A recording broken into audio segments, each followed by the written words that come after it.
likely at the bottom of the sea. 12 ships, 5 planes, and 3 helicopters are involved in the search. The jet had 162 people on board from 6 countries. CBS 2's Hazel Sanchez has more on tonight's breaking developments. Hazel?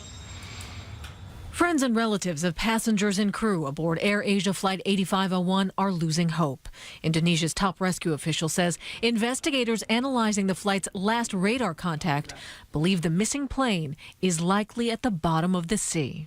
Terrible feeling of loss right now. I was on my way to the airport. I listened to the radio, local radio, and they said that his plane was missing. Luis Siddhartha's fiancé is one of the 162 on board the missing Airbus. At least 17 passengers are children. Many families are left heartbroken as they wait for official word. It was supposed to be his last vacation with his family. The plane on its way to Singapore from Indonesia vanished over the Java Sea during a violent thunderstorm.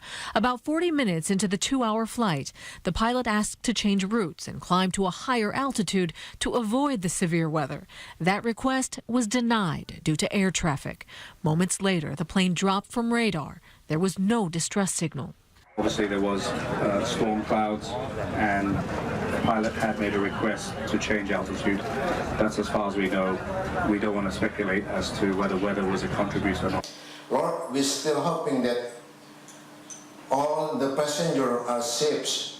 Back here at home in Woodside, Queens, members of Grace Indonesian Baptist Church said prayers for the missing passengers and crew, their families, and everyone taking part in the tireless search.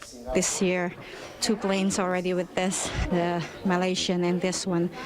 So, yeah, our hearts go to the family. The plane's disappearance is strikingly similar to the still missing Malaysia Airlines Flight 370 that vanished in March with 239 people on board. The AirAsia flight could be found much sooner, even in a matter of days.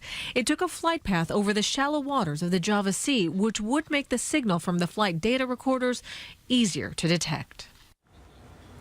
Crews have not yet detected a ping from the plane's black box, so the plane has not yet been located. At this point, Indonesian officials say they are still considering this a search and rescue mission.